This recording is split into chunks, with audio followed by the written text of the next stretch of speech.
Welcome home, Raiders. Tonight, we have some results from Dreamhack Sweden, and also the Overwatch League regular season is over. We'll have that and so much more to talk about as Convert to Raid presents BattleNet Sports.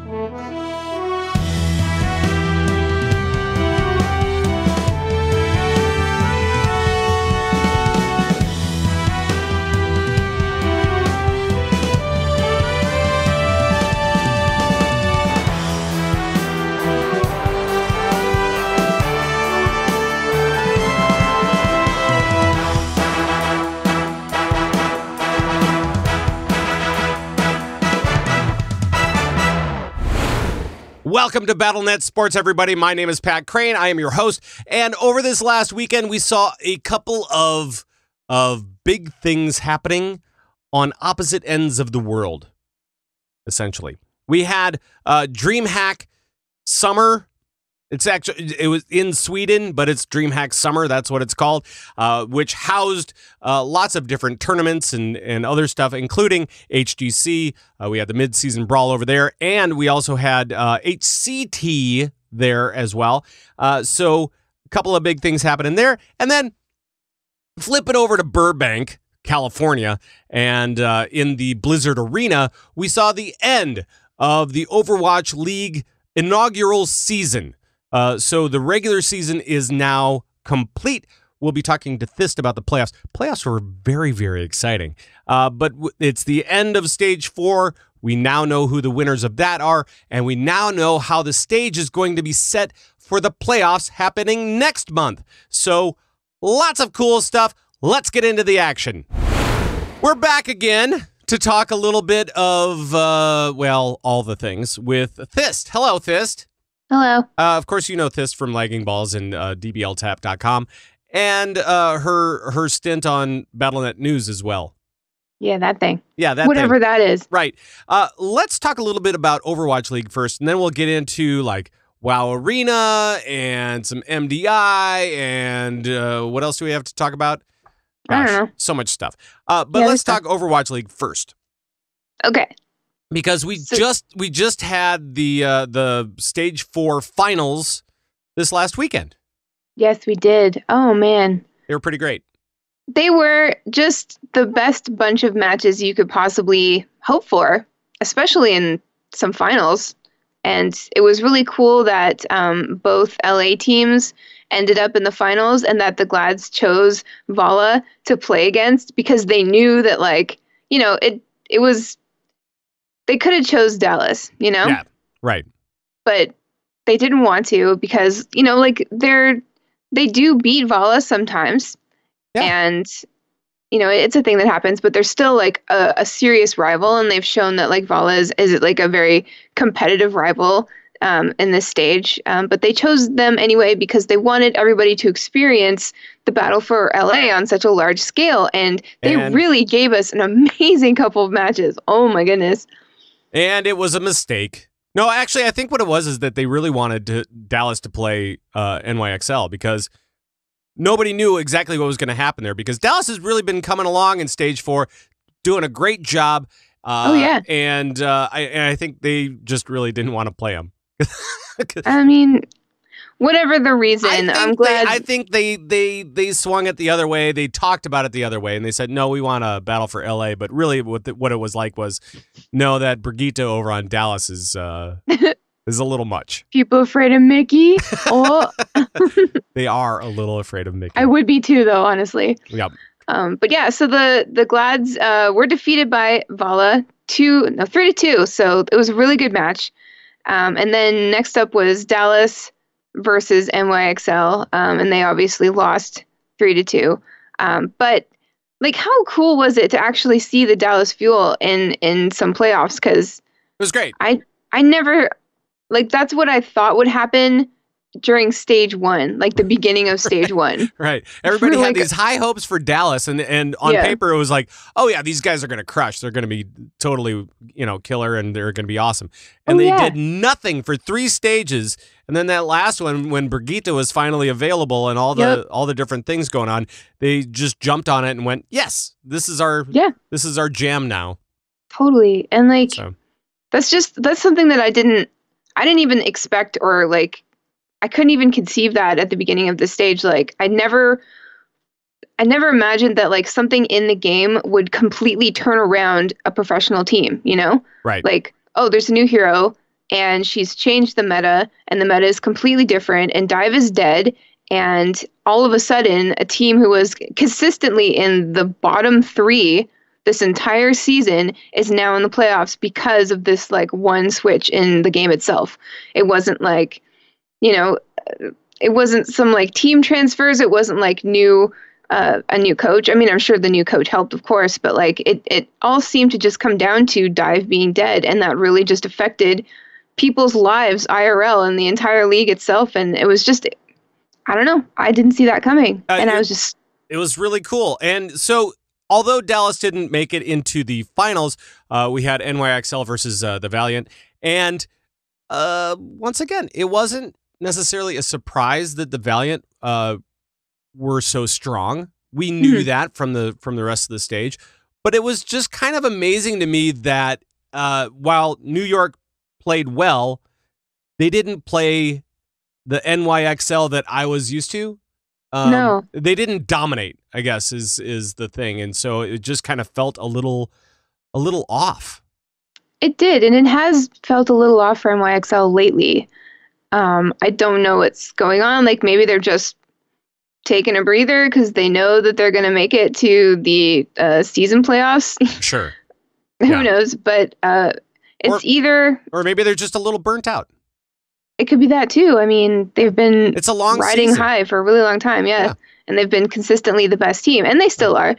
But they got beat 3-1, and that was a little surprising to me. And I don't know, like, congratulations, Vala. Like, that's a huge, like, they really came out on top. Like, they really deserved everything that they got in this stage. And I don't know, like, I love NYXL, obviously, but I was really glad to see a different team take it this time. Right. It was exciting. Nice. And it was also kind of weird just because the finals were like all of these different matches were pretty short as well. Because you had a lot of points not actually being taken by one side or the other, and so it was these really short games where what was it? Dorado was 1-0, and Hanamura was 1-0, and Oasis was 2-0. So I mean, it was really quick as far as these games go. Blizzard World 1-0, and so it's just these very short games that I was kind of thrown off by the entire experience, but the rest of the day was amazing. The action was great. Lots of really cool games being involved. But now we are going to be getting set to head to New York City for the finals. Yes. So in order to do that, we've got to go through the inaugural season playoffs. Oh, yeah. And those start July 11th to the 21st. They actually released the map order and the maps chosen today. So it'll be Escort, Control, Hybrid, Assault, and then Escort again, and another Control map if a tiebreaker is needed. And they actually chose these maps. They got Paquette to stand next to one of those like lottery machines with the balls flying everywhere. Right, yeah. And so he picked Dorado and Junkertown for Escort, Eichenwald and Kings Row for Hybrid, Volskaya Industries and Hanamura for Assault, and Oasis, Lijiang Tower and for Control, and Nepal as a tiebreaker. All right. Yes, so that's what we've got to work with. And 6 teams have qualified for the playoffs. Yep. So it's the team with the best regular season record in each division, and they get like a first round bye. And then the next 4 teams, regardless of division, also qualified. So we've got NYXL and Vala, and then Boston, Gladiators, Spitfire, and Fusion. Right. So and those, so New York XL, LA Valiant, those guys get a bye the first round. So it'll be it'll be Boston Uprising versus Philly, and then LA Gladiators versus the Spitfire. That'll be the first round. And we were kind of discussing this a little bit earlier in Discord. And when you take a look at these games, how do you think that it's going to fall out? I mean, obviously, NYXL, Vala, and the Gladiators are on top right now. Right. So I would assume that they would continue to be the best 3 out of the 6. Right. Because Spitfire and Boston, like, they've been out of it since stage 3. Right. Stage 4 has been really tough for these guys. So if they're playing in the same sort of meta, even though I know that there are going to be probably some changes because we had the Hanzo changes, right? And those will go in for the finals, I believe. I think so. You'll have London probably struggling against the Gladiators. Yep. And you'll probably have Boston struggling against the Philly Fusion. Yep. So if you have Philly would take on New York, and I think New York has been pretty dominant over those guys. Definitely. In the past. And then you'll have the battle for LA again in the playoffs, and maybe the Glad can take that. Hey, they could. They just keep getting better. So I think what we're probably looking at is a East Coast, West Coast type of playoff. Oh, yeah. For the finals, which would be great. And by the way, guys, these finals are not going to be just one game or one match for these teams. It's actually going to be a set. So they're going to go for sets of it's best out of 3, right? Yes. Yes, it is. I can read the whole thing, but it's insanely confusing. No. I don't even really get it. Don't worry about it. So it's going to be these match sets. So it's going to be in order to win the series, they're going to have to take 2 out of 3 matches, which is so it's a long day. Totally. It's a really long day. Eventually, the 2 coming out of all of these matches will face off in the grand finals in Brooklyn with $1 million on the line. So that's a pretty big deal. Yeah, I'm really excited. It'll be cool. It'll be great. And so there's a lot more to it, but we have a little bit of time until then because that's next month. Yeah, totally. Lots of time. So we'll talk about that as we approach it, I'm sure. I'm sure we will. And we'll try to keep up on all the haps that's happening in the background, all the rumors, all the maybe. And we've also got Overwatch World Cup stuff to look out for too. We don't have a lot of news on it right now, but everybody is all the teams are in sort of working hard to pick out their rosters, their player rosters. So I don't know. I think the only one that's set that I'm aware of is Australia, and that only happened today. Okay. And Custa is on it. All right. Because of course he is. Well, of course he is. Just one little quick note. Oh, well, actually, let's talk about what's coming up this weekend. Sure. Because there is, like a lot of the other games, Hearthstone, HGC, let's see, Overwatch League, they're off this weekend. But we do have one thing that's coming up that hasn't been around for a while, and that is the Mythic Dungeon Invitational. Yay! So that'll be fun. What's going on with the MDI? Okay, so it goes from June 22nd to the 24th, and it starts at 9 a.m. PDT every day. And that's awesome because normally it's like, okay, we're doing this weekend's going to be APAC, so it's going to start at like 5 a.m. your time or whatever. Right. But this is the first MDI LAN. So these teams are actually going to be in Columbus, Ohio to take part in the Mythic Dungeon Invitational LAN ever. And there's a $100,000 prize pool to be won. They've changed up a few things this time around. The keystone levels are going even higher. Oh. So they're going from like 23 to 25 as the bracket progresses. Oh my gosh. Yeah. That's painful. It's going to be insane. I just listen to this and I'm like, oh yeah. Like a 10 is still an issue for me. That's a spicy meatball, Pat. Right. But yeah, so let's see. So the artifact weapons now scale up to 995. So that'll help with the influx of key level. Yeah. They've reintroduced skittish and added some additional variety to the affixes and stuff overall. Okay. They've also revisited some of their policies, sort of like regarding how they'll handle potential in-game bugs and issues, because we all know that happens with WoW esports occasionally. With the event occurring via LAN with everybody on site in Ohio, the verifiable technical issues such as hardware failures or like internet instability may result in a complete remake depending on the impact. If an in-game bug or issue occurs, the players can So if an issue occurs that prevents a player from being able to continue play due to game physics, such as getting stuck in terrain, which happens sometimes when you blink through trees and you get stuck in the ground or whatever, they'll do a remake. And issues that will not lead to a restart include creatures evading or resetting, hitting the wrong target with spells or melee attacks, and or buffs or debuffs being applied incorrectly. So that's going to be on the players this time. So we don't need to worry about that. Okay. So the competitors that are competing this weekend are from North America, Method. Okay. And Team Omega Sniped. Yep. From EU, Method PogChamp and Kells Angels. From APAC, we have reigning champs Free Marcy and Gulch Trotters. And from China, we've got Skyline D and Sun Sky. All right. Cool. And the action starts when? Friday, June 22nd. Awesome. 9 a.m. PDT. And it goes all weekend. And it's going to be all great. of the original casters are back. And it's going to be amazing. Let the puns fly. Let the puns fly.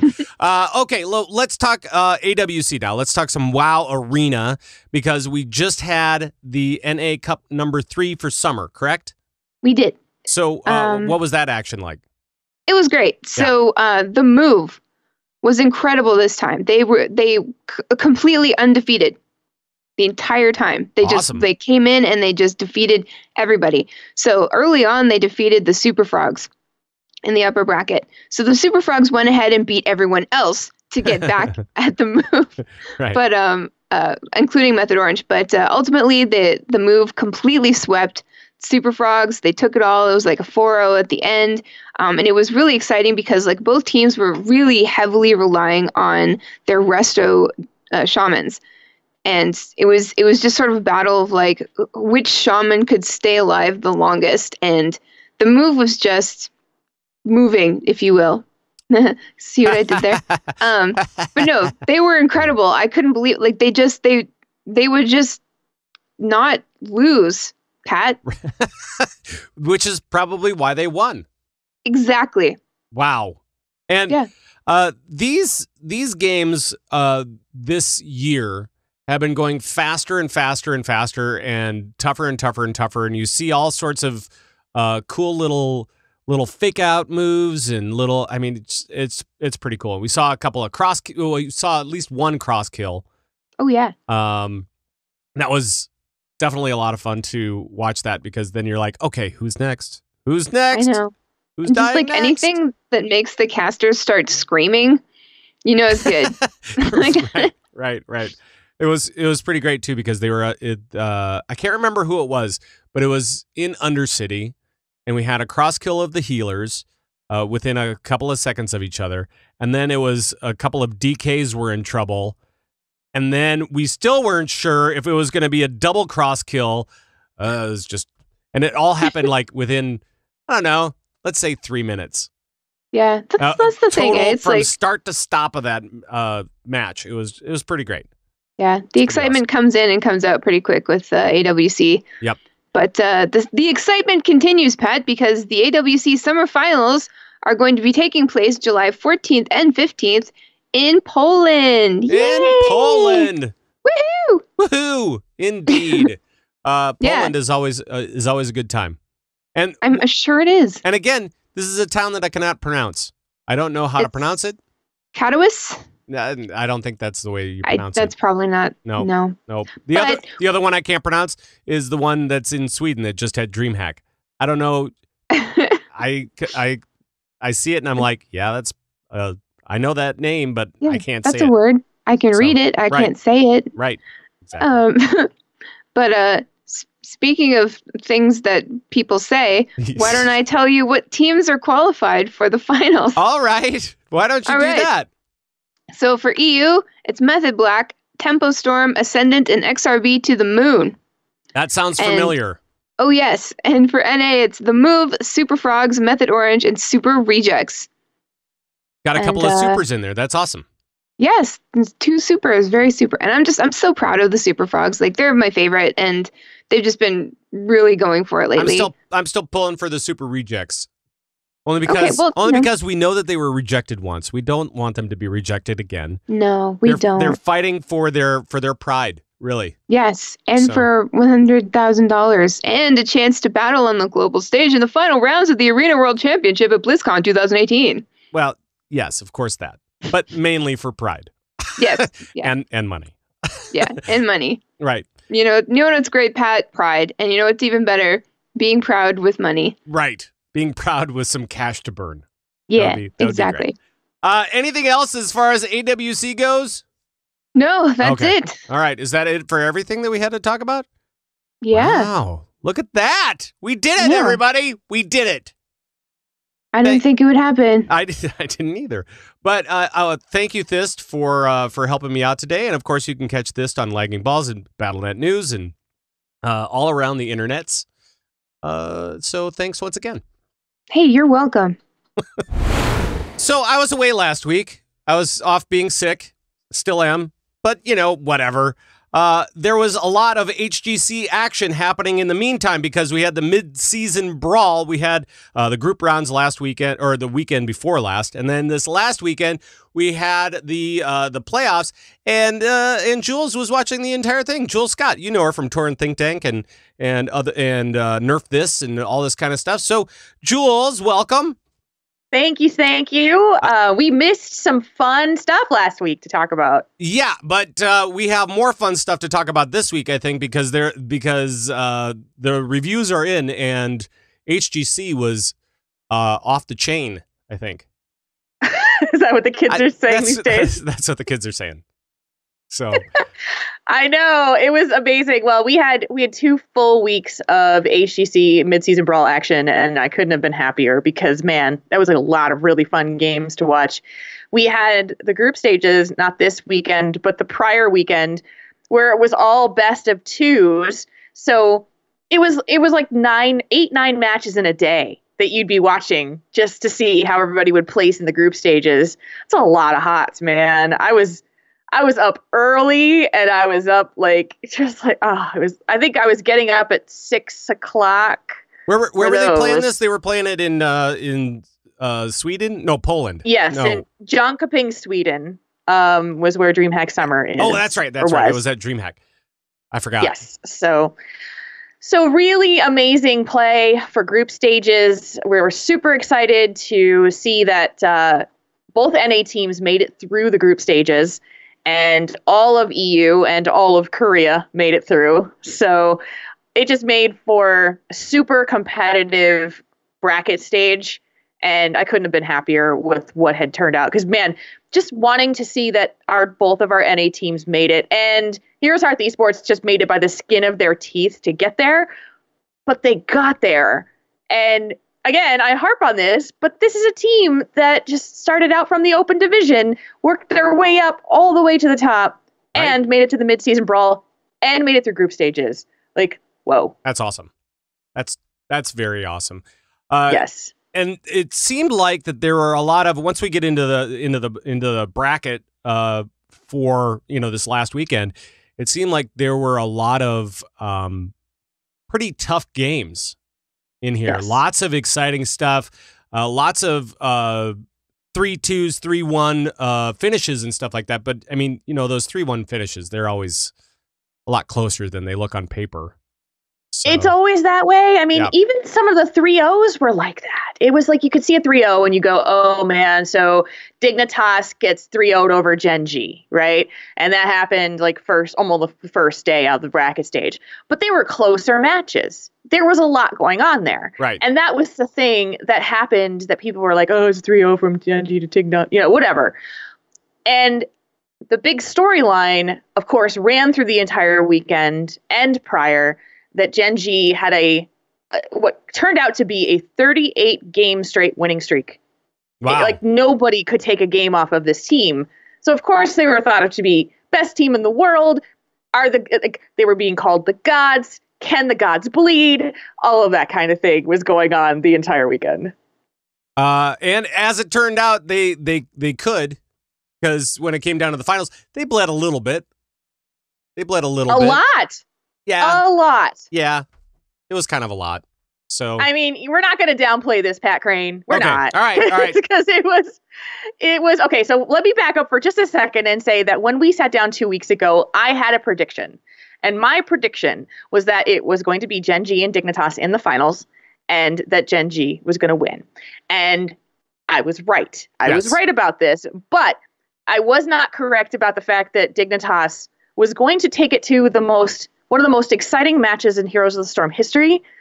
I swear, I mean, I have not seen things like we thought for sure at some points there that Dignitas was basically the bottom was falling out.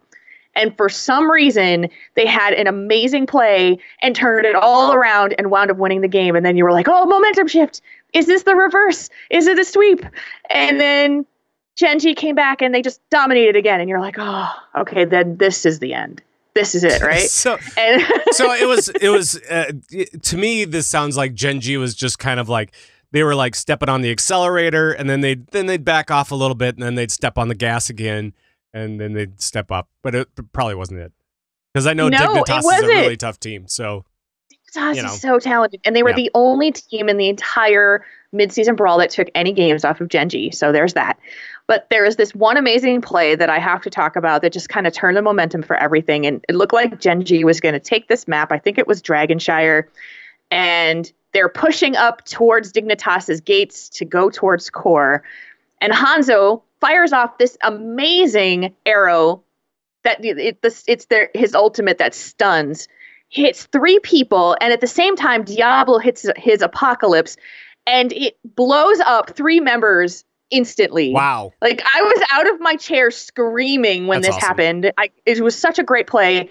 And then Dignitas turns around and just spanked them all the way back. And it was just like things like that. And there was another one on Towers of Doom. Like seriously, guys, I'm not going to spoil it if you want to go watch the VODs because they were so good. It was so amazing.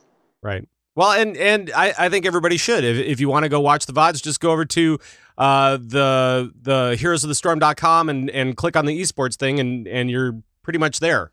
Just go down into the bracket and check it out. Because there was a lot. These are, as far as, I mean, we've been reporting on this all year long now, and we know how good a lot of these teams are. Mm-hmm. Maybe not so much. We don't really cover the Korea teams too much, but we know Tempo Storm. We know, even like Heroes Hearth, how they've come along this year, and these guys are really tough teams. So I mean, it's top tier gameplay. Absolutely, what I'm trying to get at. So watch the damn VODs. And let me give you a couple VODs to watch from the bracket stages. If I'm going to give you a couple recommendations. Okay. Method versus Fnatic in the lower bracket. Ballistics versus Tempo Storm in the lower bracket. And of course the finals, Gen G versus Team Dignitas. Right. Those were some of the most exciting of the bracket stage, and I think would be really, really fun for people to watch because that was like the casters were hype and everybody was hype and it was just fun. Right.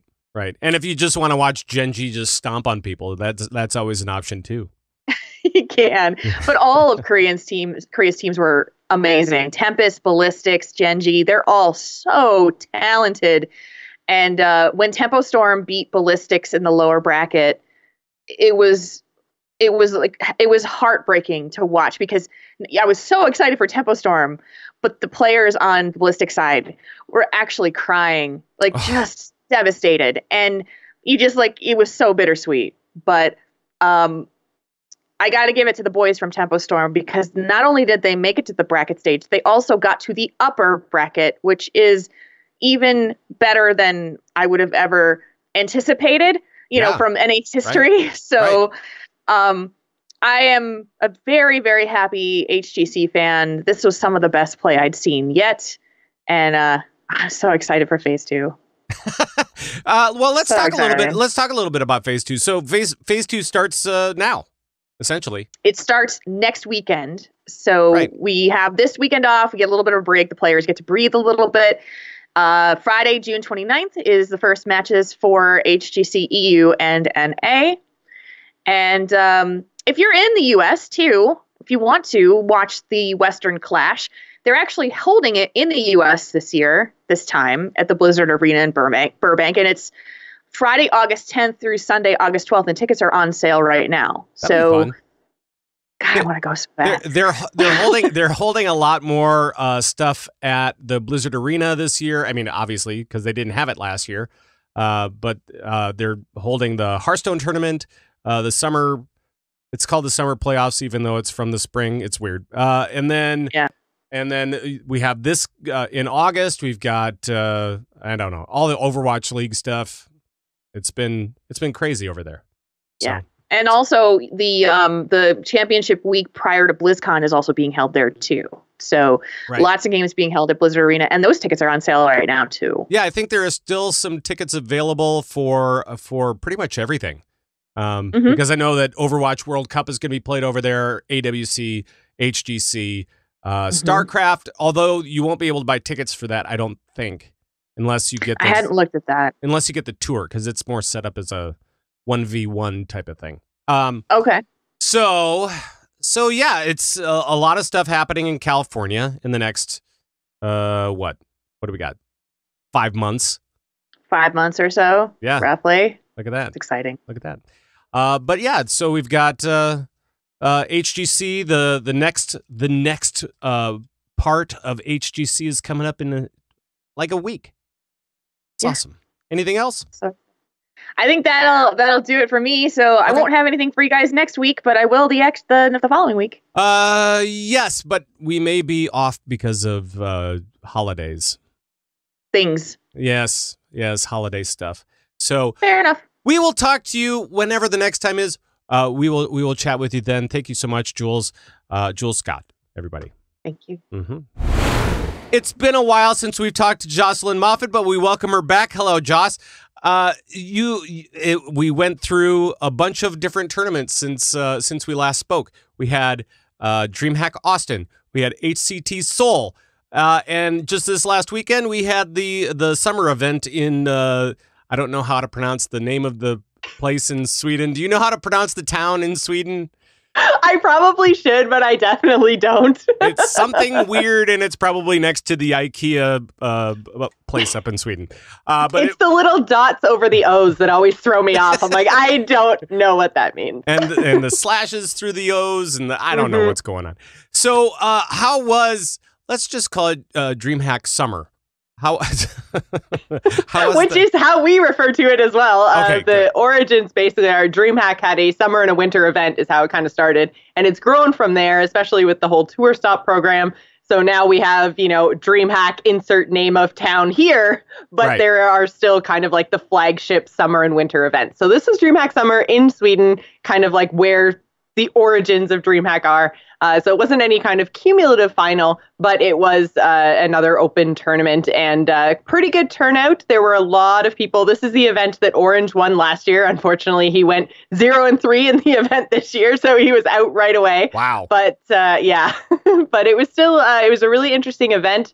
These events are getting, I think, better and better as it almost feels like we finally started playing the Witchwood expansion when the nerfs came down. So these past few tournaments that we've had in this new Witchwood meta have been quite interesting and have kind of opened up the design space almost of these decks and allowed players to do a little bit more exploration of different strategies. So it was these past few tournaments have been really interesting to watch, especially since the Dreamhacks tend to be these last hero standing tournaments versus some of the other HCT tour stops, which are the conquest format. So there's even some interesting like counter queuing and stuff you can do in some of these formats you can't do in others. So even though we're having a Hearthstone tournament almost every weekend, it doesn't seem to be that repetitive just because we're playing different formats even within standard. Right. And we were kind of talking about this a little bit before we started recording, and that is that I wasn't sure if it was just because I'm kind of more of a casual HCT viewer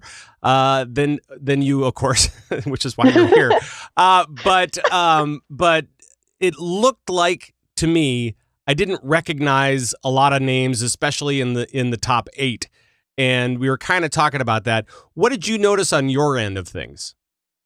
Well, when it came to the top 16, we actually had quite a few recognizable names. If you've been following the HCT Tour Stops since Season 1 started this year, we had people like Show, Boar Control, Faley, Janetsky even has had some high finishes in our HCT matches. So not to mention Muzzy, obviously. Like Muzzy is the go-to big tournament name, right? Right. So we did have a lot of big names, but a lot of them were actually eliminated in the top 16. So when we got to the top 8, you're right. There were a lot of names that maybe the kind of more casual viewers might not be that familiar with. So some of the bigger names that made it to the top 8 would have been Aka Wonder, Green Sheep, and Faley. But again, even Faley, I feel like is a bigger name and more well-known to us if we've been paying attention to Hearthstone, particularly like this year. He's had a lot of really good finishes this year. So it was very much a kind of up-and-comer type tournament, I think, and top 8. So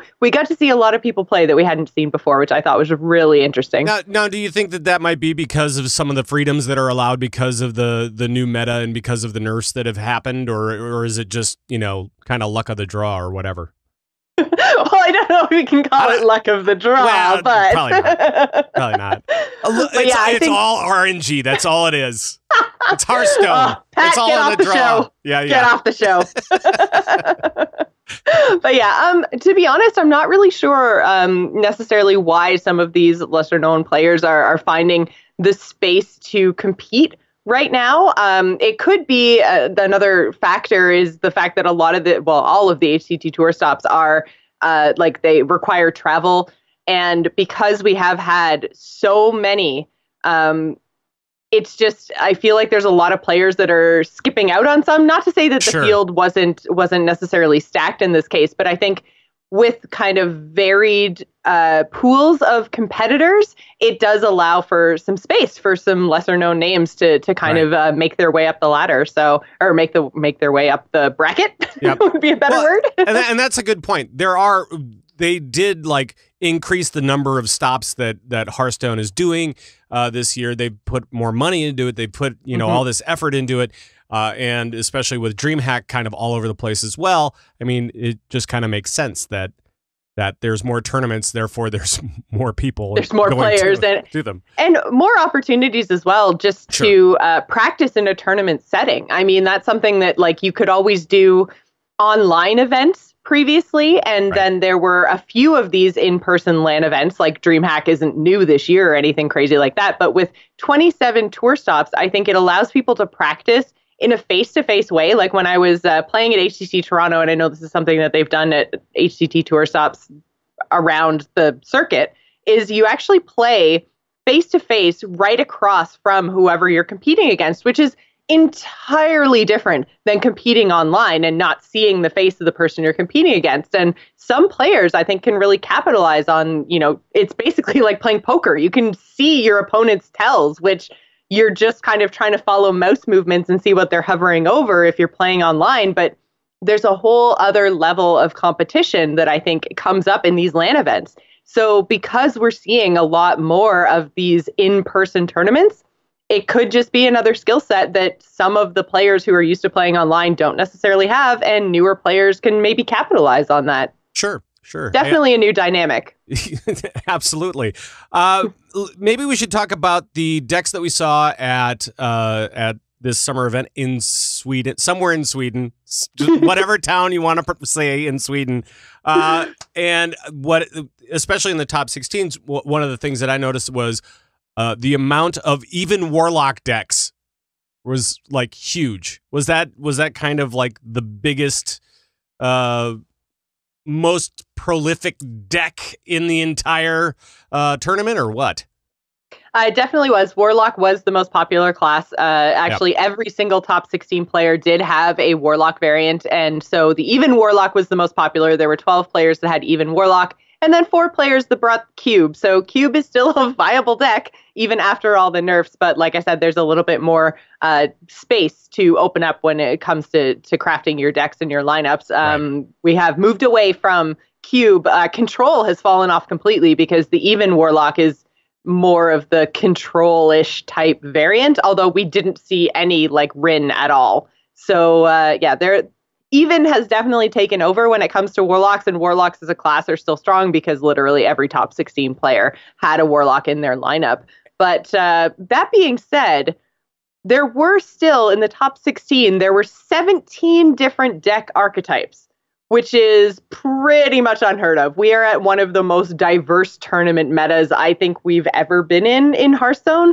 Right. So it still was quite interesting to watch because even when, I mean, obviously we only have 9 classes to choose from anyways, but when you're watching the same class, you might not even be watching the same archetype. So that was really, really interesting. Well, and like, I mean, even the Druids, which is the other big class to play, at least right now, it seems, there were 3 different archetypes that were being played in the tournament, which is great. I like seeing stuff like that, you know, Taunt and Token and Spiteful. Even Spiteful, still made an appearance, which is weird, even after the nerfs. So, well, and that was the thing that I was kind of talking about with Spiteful, with the nerf to Spiteful Summoner and Druid, is that even though Spiteful Summoner was nerfed, that was more a nerf to Priest than it was to Druid. The Spiteful deck is still viable because the change of 1 mana means less to Druid than any other class.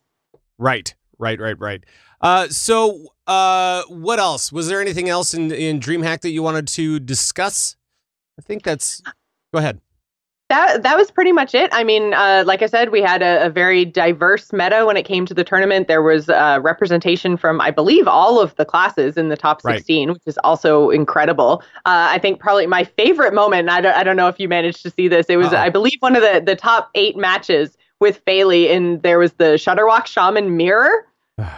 That was some of the most entertaining Hearthstone I think I've ever seen. I hate that archetype. I just hate it. I know so many people do, and I find it so entertaining, and it's because like a lot of people were talking about there was a token Druid mirror at Dreamhack Austin that went on for almost an hour. Oh my gosh. And it was this incredible, like basically it was both the players, it was Zalay and Amnesiac doing literally nothing. Burning cards, not drawing cards, not playing cards, because it was this crazy stalemate of a match.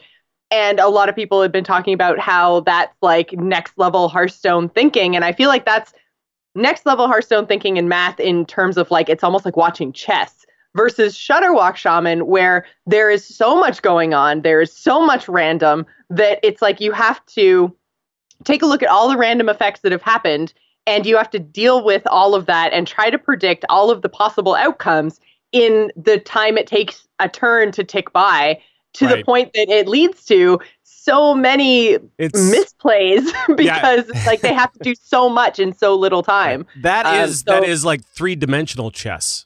Yeah. Kind of. But it's like random. They're like polar opposite matches, basically. Right. But I think they both showcase what's so great about Hearthstone. So watching the Shutterwalk Mirror I thought was incredibly awesome and just really fun and entertaining. Very cool. And by the way, as long as we're talking about Dreamhack, I know that you just started up working over at Dreamhack or working with those guys. And how are you liking your gig over there? Still loving it? I absolutely love it. The only thing that's been a little bit challenging is that, like you mentioned, working with those guys, I'm not actually over in Sweden.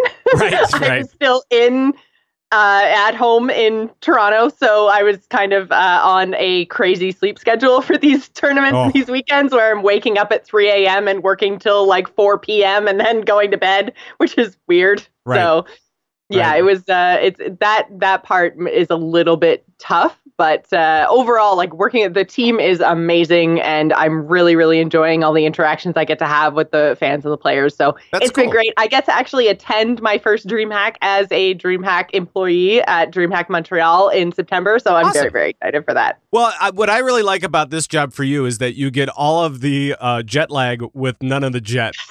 Exactly. That's exactly what it's like. That's funny. So what's up next? What do we have next on the HCT schedule?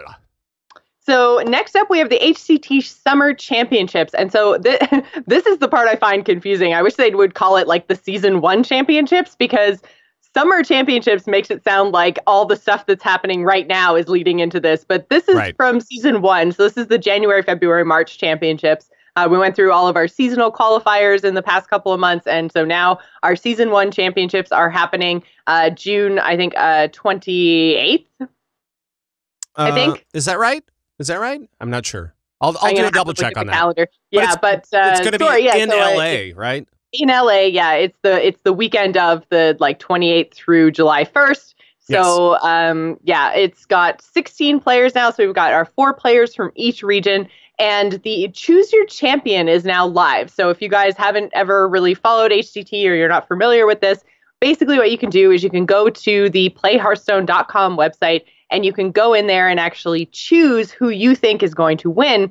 And you have to log into your to your Battle.net account when you do so. And then depending on how well your champion does, you're rewarded with packs in game. So everyone gets 1 pack for participating. And then depending on how many rounds your champion makes it through, you get a pack for each round that they advance. So I might have to check that out. I don't know. It's really fun, and it's kind of gives you a real reason to cheer for one specific person. So it's another one of these initiatives that Hearthstone has kind of put in place to try to advance the whole story of the players, and kind of tie things through and get you to really root for somebody, and tying things through different seasons and stuff like that. So it's kind of up there alongside with all these HCT tour stops and the team initiative and all the rest of it to kind of give us more of a dialogue and a story to follow through with all these Hearthstone players. So it also has a huge prize pool. So it's a $250,000 prize pool to be split between 16 players. Nice. So I think if the top player ends up with 60,000, and I think each player gets 10 or 15,000. I can't remember. Is the guaranteed just for showing up? Just for showing up. Yeah, that's cool. That's great, and a free trip to LA probably. Exactly. Yeah, which is perfect. That's awesome. All right. So we have a double elimination pool play there, and then a single elimination top 8. And since I mentioned choosing your champion really, really quickly, I promise, Pat, I'll go through this really quick. Go ahead.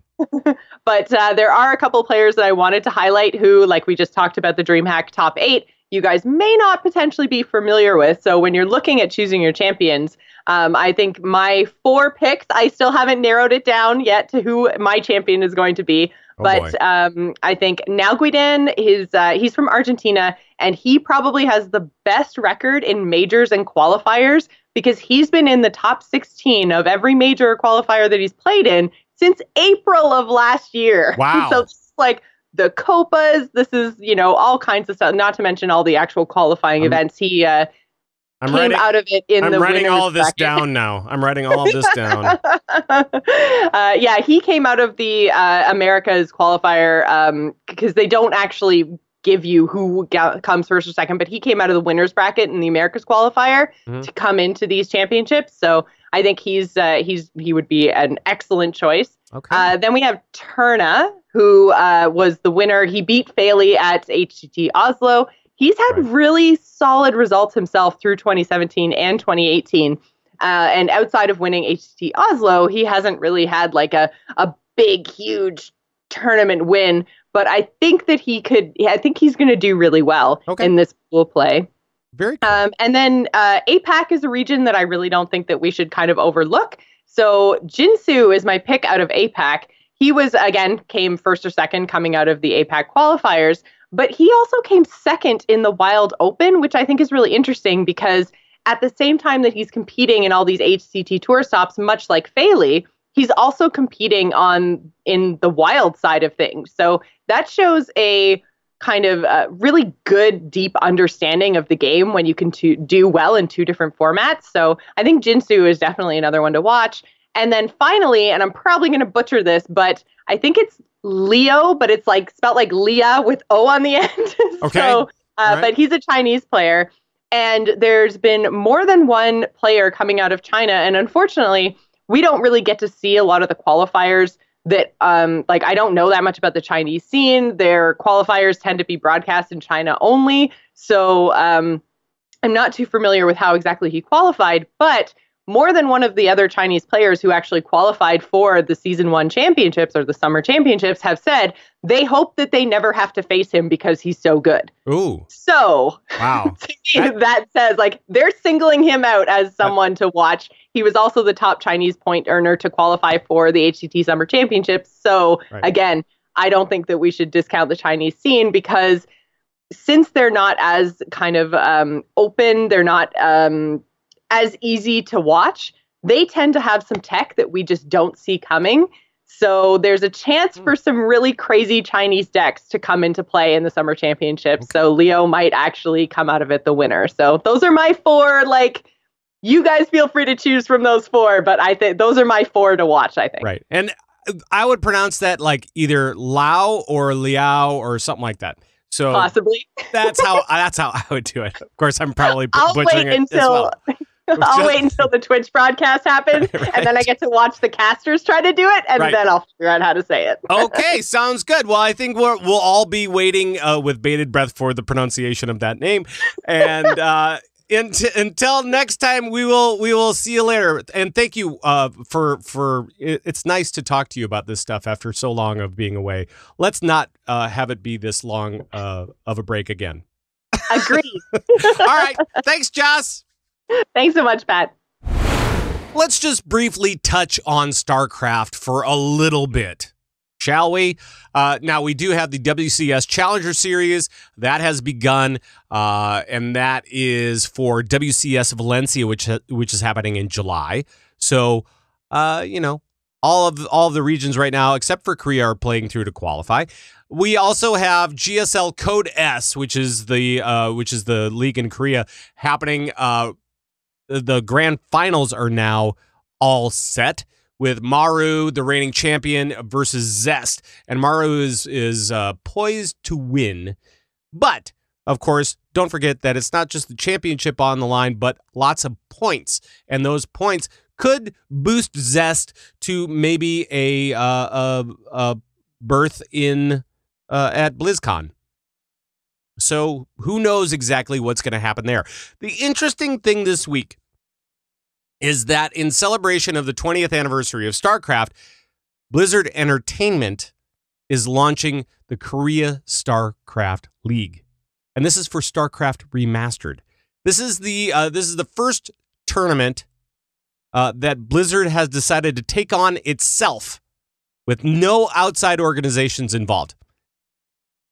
Signups are now out there. Qualifiers begin in June 28th. So this is the first time that Blizzard has done this directly. It might be something to note, something to watch for the future.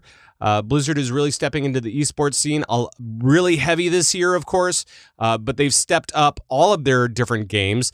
They've put a lot more money behind it, a lot more effort, and we're now seeing that even in StarCraft Remastered, which is really, really cool. So, stay tuned. Keep your eyes right here, or your ears right here at BattleNet Sports. And that is going to do it for this week in BattleNet Sports. My thanks go out to Thyst and Jocelyn and Jules for stepping in and sharing their enthusiasm for their esports of choice. And what a weekend it was in esports. So it was just kind of this flurry of activity. And now this weekend, we get a little bit of a break, but we still have some stuff going on with like MDI. So make sure to join us next time as we delve into all of the Blizzard esports that are fit to print right here on BattleNet Sports. Make sure to also go over to ConvertToRaid.com. That's where we have all our stuff, all of our audio, all of our video, the Discord information, and so much more, including the Convert to Raid podcast network that features the shows of everybody on this show, the regular players on this show, as well as all the folks that join us normally on BattleNet News, our other show. So make sure to come over to Convert to Raid and check it all out. That's going to be it for this show. Thanks to you for joining us. Always appreciate it. And we'll see you next time. Until then, bye-bye, everybody. Bye-bye.